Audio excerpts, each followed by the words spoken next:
ኦርቶዶክሶች ንቁ አድርሱልኝ። ይህ በቅድሚያ የሞቱ ወገኖቻችንን ነፍሳቸውን ይማርልን። ጉድ! ከባድ ግጭት ተፈጠረ።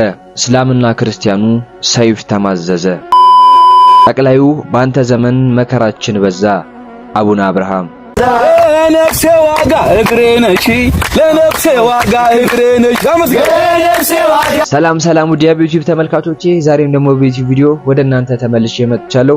ለምታደርጉት የቪዲዮ መረጃ ለብዙ ኦርቶዶክሳውያን ባለማተቦች እንዲደርስ ላይክ እና ሼር በማድረግ እንዲጀምሩ ስል በሉል እግዚአብሔር ስም ጠይቃለሁ። ወቅታዊና አዳዲስ መረጃ ሀገራችን ኢትዮጵያ ተዋህዶ ሃይማኖታችንን በተመለከተ ዛሬም ወቅታዊና አዳዲስ መረጃዎችን ወደ እናንተ እናደርስ ዝግጅታችንን ጨርሰን መተናል። አዳዲስ መረጃዎችን ይዘን መተናል።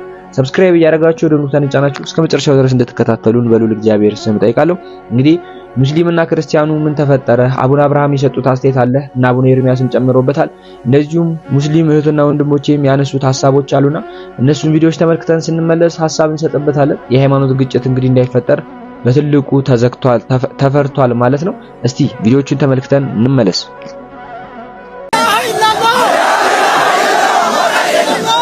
በቅድሚያ የሞቱ ወገኖቻችንን ነፍሳቸውን ይማርልን። ላዘኑ ለተከዙ ቤተሰቦቻቸው ቤተዘመዶቻቸው ሁሉ መጽናናት ይሁን። ከዚህ ውጪ ግን የእነዚህን ወገኖች ሞት ከቅድስት ቤተክርስቲያናችን ጋር ለማገናኘት ጥረት ማድረግ የእውነት ነውር ነው። ሁሉንም ባይሆን አንዳንዶች አላችሁ ከመሃል የጂሃዲስትነት ስሜት የተጸናወታችሁ የእናንተን የደም ጠጭነት ፍላጎት ለማርካት ስትሉ ቤተክርስቲያናችንን መንገድ አድርጋችሁ መጠቀም በፍጹም አትችሉ። የአካባቢው እስልምና ጉዳዮች ጽሕፈት ቤት ባስነበበው መግለጫ ላይ መጨረሻው አንቀጽ ላይ ቤተክርስቲያናችን ሂዱ ተዋጉ ብላ እንደሸኘች አይነት የሚያስመስል እናታችንን ተጽዕኖ ውስጥ የሚከት ጽሑፍን አስነብቧል። ይህ ነገር በፍጹም ትክክል አይደለም። ዛሬ ጭር ባለበት ይቅርና ትላንት ስትገሉን ስታሳድዱን አብያተ ክርስቲያናቶቻችንን ስታቃጠሉ እንኳን ቤተክርስቲያናችን የተሰደዱ ልጆቿን ከመሸፈን እንዲሁም ደግሞ የሞቱትን አልቅሳ ከመቅበር ውጪ ሂዱ ጦር ስበቁልኝ ጠመንጃ ያዙልኝ በፍጹም አላለችም። ይህ ቤተክርስቲያናዊ ባህሪ አይደለም። ነገር ግን ሌላ አንድ ምሳሌ መጨመር እፈልጋለሁ። በየአካባቢው አብያተ ክርስቲያናት ሲቃጠሉ፣ መነኮሳት ሲገደሉ፣ ብዙ ኦርቶዶክሳውያን በጅምላ ሲጨፈጨፉ እንትን ቤተ እምነት ይሄን አደረገን ብለን በፍጹም አናውቅም። ልባችን ግን እያወቀው ማለት ነው። ስለ ሰላም ያለን ፍላጎት ጽኑ ስለሆነ ዛሬም በመንግስት የሚገረዱ አንዳንድ አካላት እየሄዱ በሚጽፉትና በሚተነኩሱት ትንኮሳ ቤተ ክርስቲያንን የዚህ ኢላማ ማዕከል ማድረግ በፍጹም አይቻልም። ልጆቿንም በዚህ መንገድ ሰለባ ለማድረግ መጣር በፍጹም ነውር ነው። ይህንን እንላለን። እውነት ሁል ጊዜ ነፃ ያወጣል። ቤተ ክርስቲያን በሌለችበት እያዋላችሁ ባላደረችበት እያሳደራችሁ የጸብ ምክንያት የጸባጫሪነት መነሻ አድርጎ መቁጠር በፍጹም አይቻልም። እናት ቤተ ክርስቲያናችን ስንዱ አሜቤት ሁል ጊዜ ስለ ሰላም የምትተነፍስ እንጂ ጸብን የምትጭር በፍጹም አይደለችም። ኦርቶዶክሶች ንቁ አድርሱልኝ። ይህ አካሄድ በመካነ ሰላም ላይ የሙስሊሞች ግድያ ነው። ኦርቶዶክሶችንም በየቤተ ክርስቲያኖቻቸው ለማስጨረስ የታቀደ ሴራ መሆኑን አውቃችሁ በጋራ ኦርቶዶክሶችም ሙስሊሞችም ይሄን ነገር ማውገዝ ይጠበቅብናል። አውጉዙ። ይሄንን ነገር እሰይ ደግ አደረጉ ምናምን የምትሉ ሰዎች ነው በኋላ ለወንድሞቻችሁ እልቂት አሁንም ለእናንተ መነሻ እንዳይሆን ነው። ይሄ እርስ በርስ ለማስፈጀትና በየቤተ እምነቱ ሰርጎ ገብ እየገባ አንዱ ለመበቀል ንጹሃኖች እንዲያልቁ የታቀደ የፖለቲካ ሴራ ስለሆነ እያንዳንዱ ይህን ነገር አውግዝ። ይበል ያሰኛል፣ ይቀጥላል። የአባቶቻችን መንገድ ተደገመ፣ ኦርቶዶክስ በደም ትከበራለች ምናምን የምትለው መሐይም በሙሉ ይሄን ተጠንቀቅና አንድ ላይ ሆነን ንቃ። ተኩላ አታስገባ፣ ቀበሮ አታስገባ። የፖለቲካ ሴራ ስለሆነ አውግዝ። እያንዳንዱ አንድ ላይ ሆነ ውጣ፣ አውግዝ። አለበለዛ ቤተ እምነቶች በሙሉ የደም አውድማ እንዳይሆኑ ያስፈራል ማለት ነው። የአማራ ክልል አስደንጋጭ ክስተት። በአማራ ክልል የተፈጠረው ክስተት በርካቶችን አስደንግጧል። ክስተቱ የተፈጠረው በክልሉ ደቡብ ወሎ ዞን መካነ ሰላም ከተማ ነው። መስከረም 23 ቀን 2018 ዓ.ም በከተማዋ በሚገኝና ኑር በተባለ መስጂድ ሃይማኖታዊ ስነ ስርዓት በማከናወን ላይ የነበሩ ሃይማኖት አባቶች በታጣቂዎች የተገደሉ መሆኑን ከስፍራው የወጡት መረጃዎች አመላክተዋል። ግድያውን በተመለከተ መረጃዎች ቀደም ብሎ በተለያዩ ማህበራዊ ሚዲያዎች ሲሰራጩ የቆዩ ሲሆን ማምሻውን ደግሞ የኢትዮጵያ እስልምና ጉዳዮች ጠቅላይ ምክር ቤት ባወጣው መግለጫው አረጋግጧል። ከዚሁ ጋር በተያያዘም የክልሉ እስልምና ጉዳዮች ከፍተኛ ምክር ቤት ግድያውን በተመለከተ ያስታወቀ መሆኑን በመግለጽ የኢትዮጵያ እስልምና ጉዳዮች ጠቅላይ ምክር ቤት ባወጣው መግለጫ አስታውቋል። እንደ መረጃው ከሆነ በዚህ ወቅት የመስጂዱ ዋና ኢማምና የወረዳው መጅሊስ ምክትል ሰብሳቢና ሌሎች የመስጂዱ አመራሮችም ተገድለዋል። ጠቅላይ ምክር ቤቱ ባወጣው በዚህ መግለጫው የእምነት ተቋማት የተከበሩ ቦታዎች በመሆናቸው ሊጠበቁ እንጂ እንዲህ አይነት አጸያፊ ተግባር የሚፈጸምባቸው መሆን የለባቸውም በማለት ድርጊቱን በጽኑ ያወገዘ መሆኑን አስታውቋል። ይኸው መግለጫ አክሎም ብዝሃ ሃይማኖት ባለባት ሀገራችን በተለያየ እምነት ውስጥ ያሉ ህዝቦች ለዘመናት ያቆዩትን ሰላማዊና መልካም መስተጋብር ሆን ተብሎ ለመናድና ማባሪያ ያጣ ቀውስ ውስጥ እንድንገባ የሚፈልጉ አካላት የፈጸሙት መሆኑን ጠቅላይ ምክር ቤቱ ይገነዘባል ሲልም አስታውቋል። የኢትዮጵያ እስልምና ጉዳዮች ጠቅላይ ምክር ቤት በዚሁ መግለጫው አክሎም ሁሉም ሃይማኖት ተቋማትና መሪዎች ይህ ጉዳይ አብሮ የመኖር እሴትን እንዳይሸረሽር ብሎም እንዳያጠፋ ድርጊቱን እንድታወግዙ እንዲሁም በጽኑ እንድትቃወሙ እየጠየቅን መንግስትን ይህን ተግባር በእምነት ቦታዎችና አባቶች ላይ የፈጸሙት ላይ ህጋዊ እርምጃ እንዲወስድ እንጠይቃለን ሲልም ጠይቋል። በኢትዮጵያ ከተወሰኑ ዓመታት ወዲህ ታጣቂዎች ወደ እምነት ተቋማት ዘልቀው በመግባት በሃይማኖት አገልጋዮችና መሪዎች ላይ ጥቃቶችን በመሰንዘር ግድያዎችን የሚፈጽሙበት ሁኔታ ይታያል። በኦሮሚያ ክልል አርሲ ዞን ወደ አብያተ ክርስቲያናት ዘልቀው በመግባት ታጣቂዎች ቀሳውስትን በተደጋጋሚ የገደሉበት ሁኔታ መኖሩ የሚታወስ ነው።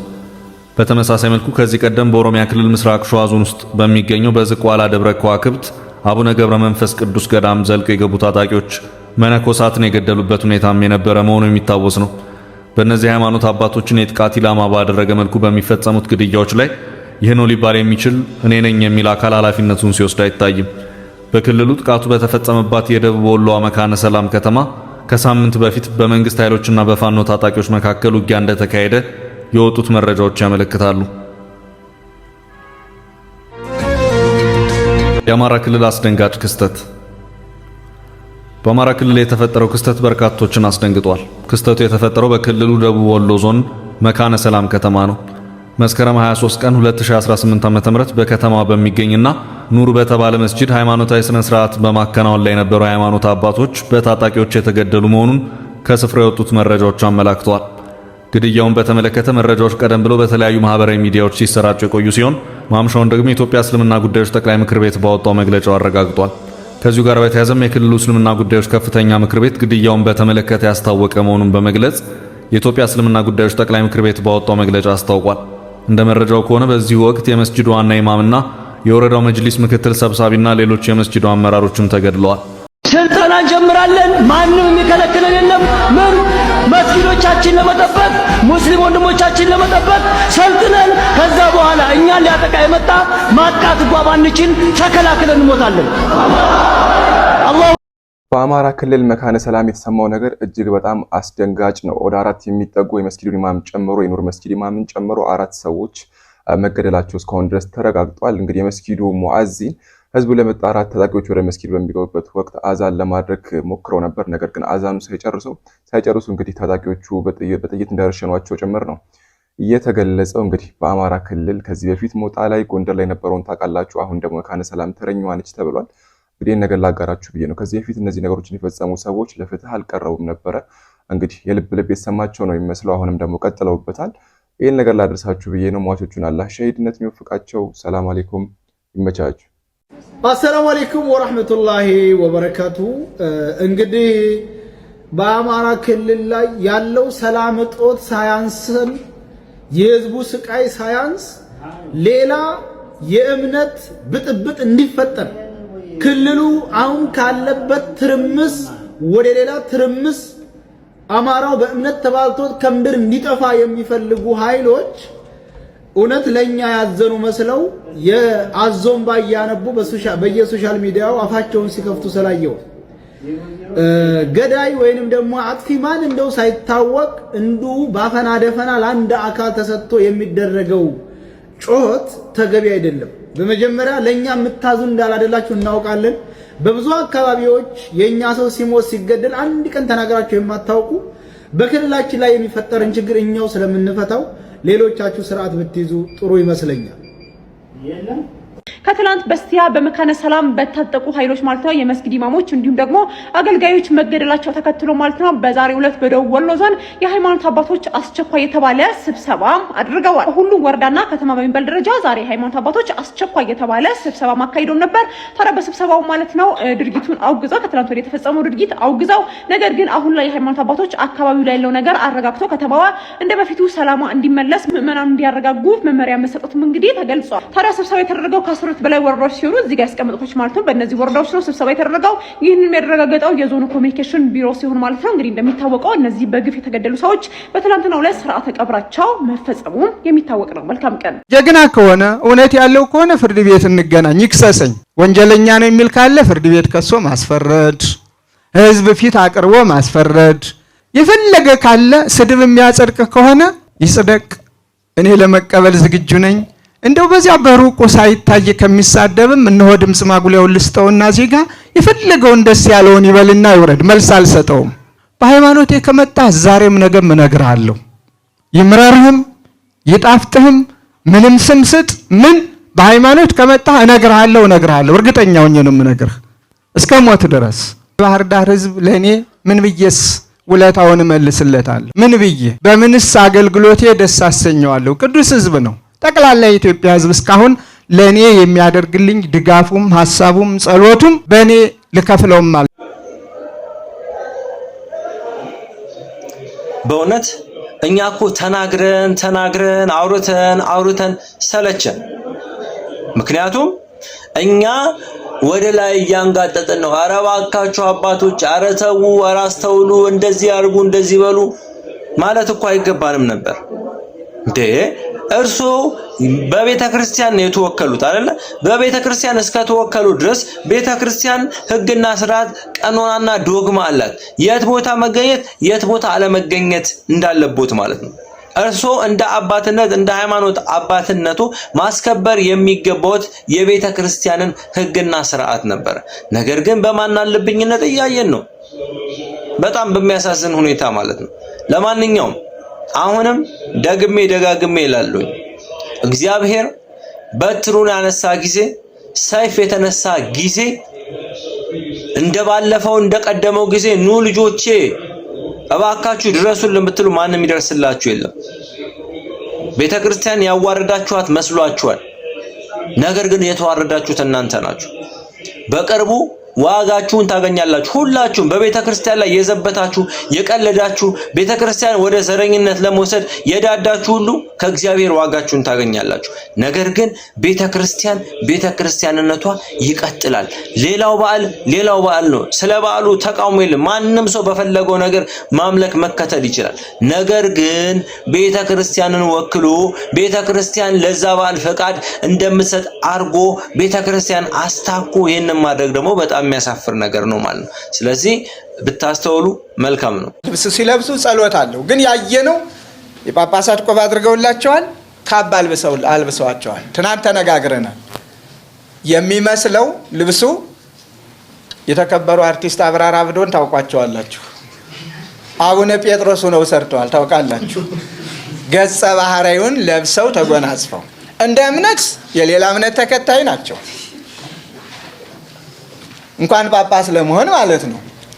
ግን የጳጳስ ልብስ ለብሰው አቡነ ጴጥሮስን ሆነው ሲተውኑት ራሳቸው አቡነ ጴጥሮስ አይደሉም እንደኒ ሰውዬ የሚያሰኝ መሆኑን ለእናንተ ልተው።